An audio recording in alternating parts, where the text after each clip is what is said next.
This is the Audi RS5 2.9 litre TFSI Quattro. It's about time I gotta go on this thing because it's gorgeous. It's gorgeous. Now, it's €138,000 in Ireland. Let's not get ahead of ourselves here too much, okay? Let's have a review of this car and see, is it worth €138,000?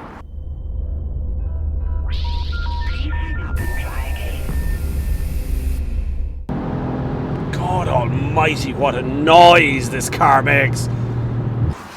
Okay, so get over the prices, because if you're not from Ireland, we have VRT, which really does drive the price up in here. So this is the interior of the RS5 Quattro. Now, if you've ever been inside an Audi, fast Audi before, you'll have seen all this before, for sure. It's all very familiar. It all comes either from the A8 or the A5 or the A6, or, you know, it's like the same sort of interior. There is some slight differences, but very little. Really, the interior doesn't matter on this, not as much as you think it is. It's a good place to be. It's a place you would spend time. It's a place you would drive to Cork in, and you wouldn't have any bother with whatsoever. Infotainment system, if I start up the engine, yep, that's that 2.9 litre sparking into life there. Infotainment system is, as usual from Audi, very good. It works very well. It's very easy to flick in and out of. You can go from radio to, just make sure this is pop on there. You can go through radio systems. This is very old school Audi, working perfectly. Now, the major flaw of this entire Audi scheme at the moment is this is not a touchscreen. Which means, and I know everyone's going to go, but touchscreens aren't safe. They are safe. Touchscreens are perfectly safe, particularly when they're in the eye line like that. Particularly when the software is designed to be touched, like Apple CarPlay and Android Auto. Both of those systems are designed as touchscreens. So if you don't use them as a touchscreen, you're stuck with this knob, which is far more distracting to go around with this knob here going, I want a telephone. Bang, you crash into something. Anyway, that's the big bugbear of the entire system. If you're a big avid user of Apple CarPlay or Android Auto, you're going to find this mildly frustrating to use, because I get my phone out now. Hold on a second. Getting it out. And I get messages from people as well. It's great. Thank you very much for all the support. You're very kind. So many messages to go through, so many answers to give and questions to answer and stuff. It's just crazy. Anyway, there it is.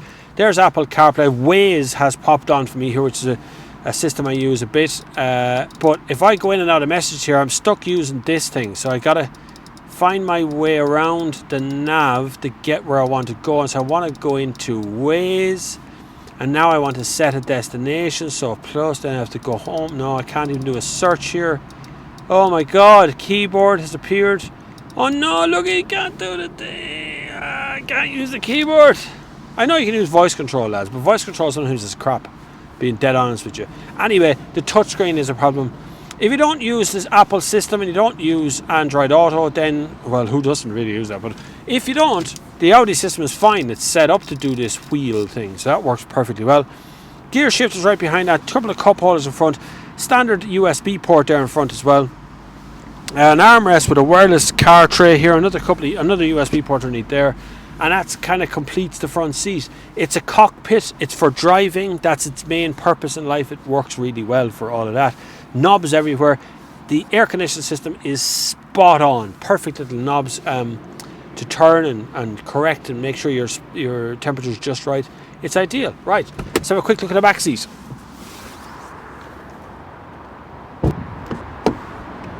So yeah, back seat. This is a 4-seat. The seats are scooped out for 4 seats. You will fit a person in here. You're going to have a bad time sitting there for a long journey, but it's there. 2 USB ports here, and it says charge only above those two, so they don't do anything to the Apple CarPlay. And you can control the temperature and vents in a 12-volt socket back here too. Back of the seats is full plastic. These are kind of race seats. Plastic seats back here, but tons of room.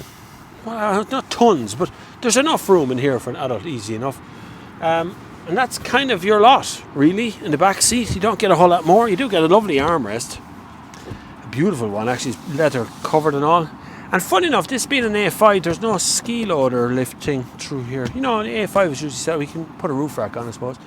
But that's in there as well. And of course, being an Audi, you can drop the seats totally flat right into the boot there. Works perfectly, and it's easy to do as well.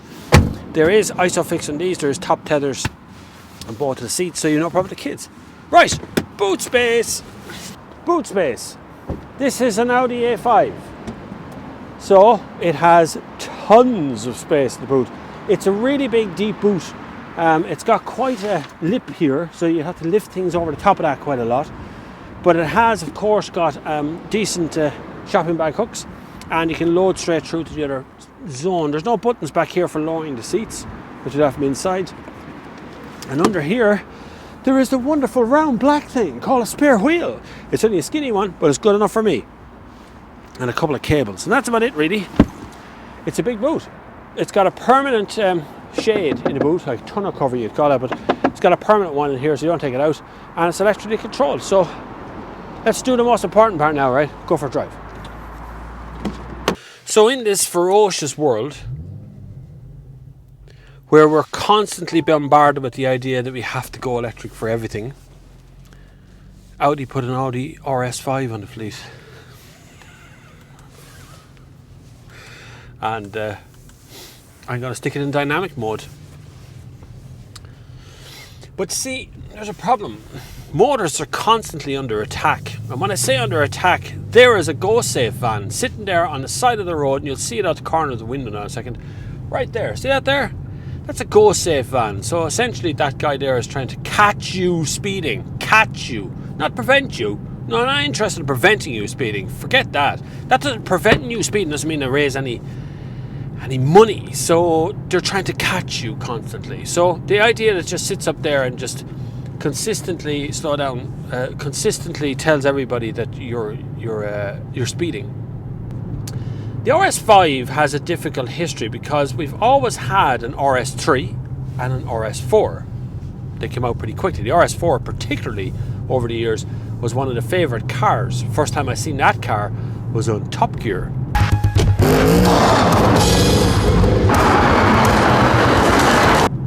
Jeremy Clarkson racing a couple of climbers up a hillside. He remarked in that video that the interior of Audis are always good. That still holds true. This interior is still one of the nicer ones there is. Big bugbear I have with this interior is that isn't a touchscreen. And yet it has Apple CarPlay and Android Auto in it. So if I touch anything here to do anything, it doesn't work. I'm forced to use this wheelie thing, which is just not compatible with Apple CarPlay. Apple CarPlay is meant to be touched. It's meant to be touched, but it isn't a touchscreen. That's the demerit point. But I have to say that may be the only demerit point in the entire car. The rest of the car is nothing short of phenomenal. The quattro holds you perfectly on the road. That noise, that brrr, like a machine gun going off out the back every once in a while, it's just, it's perfect. I don't care if it's fake. Don't write a comment to tell me it's fake. I don't care. It's irrelevant. The noise makes the hairs on my testicles stand on end. It makes no difference whether it's fake or not. It's just gorgeous. I basically picked it up, put it in dynamic mode and left it there. I only changed it back and forward. I tell you what happens sometimes is it defaults to the last thing it was doing. So it defaults back to dynamic mode, which is absolutely brilliant. First time I've seen that in a car, in one of these kind of cars. Normally it defaults to comfort or eco or some sort of other nonsense like that. But this defaults to dynamic mode. But I don't think the actual systems inside know it's in dynamic mode because it seems to just go back to auto. The noise of the exhaust goes down. It all seems to be very gentle and easy to use. But it's a flick of a switch over there and you're into the different modes. And you can flick back and forward between the modes. I mean, okay, the noise, right? The noise. Speed bump there. This gets my testosterone running.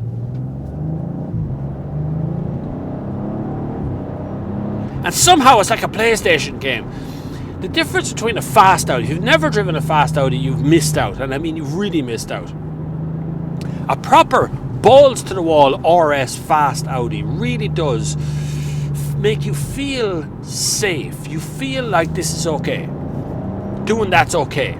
I can survive this because I have a quattro underneath me that's pulling the chassis round, and it's shifting power between each one of the wheels, and it's doing it instantaneously without me even thinking about it. It's like the car is predicting the road ahead, it's predicting the corner, predicting the surface, and as I turn into it, the car has already sorted out how much grip there's going to be, and if it's lost some, it's already shunted power to a wheel that has some grip. It's an amazing system. When it's fully operational, when Quattro's on and when it's on full chat, you can really feel what a fast Audi can do. Fast BMWs are different. They tend to be less safe, less feeling of I'm totally in control of this event, less feeling of that, more of a feeling of just unhinged, a little bit crazy, particularly that 3 Series, the M3, which is a little bit psycho, but this is more like an M5 kind of. Along that line, like super saloons type of car, which is what this is. Now it does gobble juice, but then you didn't buy a cheap car. You didn't buy a car that can make that noise and go this fast and worry about how much fuel it's using. Interior wise, look, it's an Audi. It's going to be fantastic. There's room in here for 4 easily. There's room in the boot for 2 tons of gear if you want it. No problem. This thing will tow stuff up hills. It will climb mountains. It'll do everything a Quattro is supposed to do. The Quattro, the real Quattro, there's 2 kinds, by the way. Maybe even 3 kinds. So a real Quattro car, which this one is, has 60% of the power shunted to the rear, 40% to the front. But in actual fact, an Audi Quattro is capable of being a one-wheel drive, if that's the wheel that has the grip. It can shift all the power to there. Really, if you haven't experienced a fast Audi, an RS Audi, where have you been? You need to experience one. Because, like, forget about Ferraris and Porsches and all these kind of top-end scale things. These things put a smile on your face because you can use them every day and go everywhere in them. And yet you'll get that knowing nod. Someone somewhere will walk across the road and they'll look at your car and they'll think it's the coolest thing they have ever seen, because they know it's an RS model you're driving and not just some, Audi. As I sit here at the traffic lights, I'm reminded that, there is a list of links down below to support this channel should you want to. Also, I hope that you've learned everything you need to know about this car, but if you haven't, leave a comment in the comments down below and I'll try to answer it as best I can. Join me every Sunday for the Sunday service. You can join at 2 p.m. Irish time. I do a live stream for 2 hours. You can join me on that. Ask any questions you want. It's good crack. It's a bit of fun. It's like a radio show, but it's visual. But you can join me there. But whatever you do, look after yourselves. And until the next time, I will see you on the far side.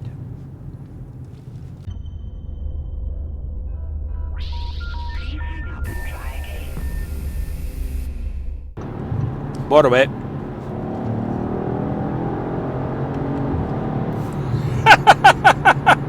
Truly is just a PlayStation game.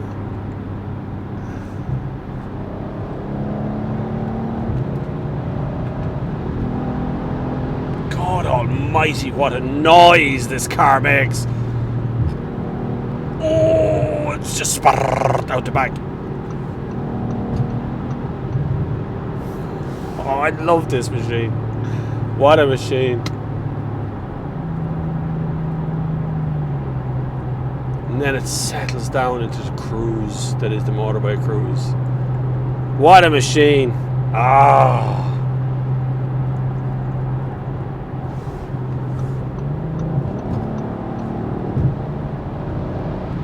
You literally spend all of your time slowing down so you can speed back up again. You drop off the speed limit and then you floor it to go back up to the speed limit. It's wonderful.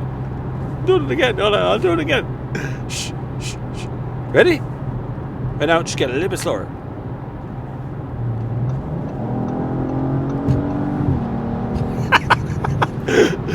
Oh man.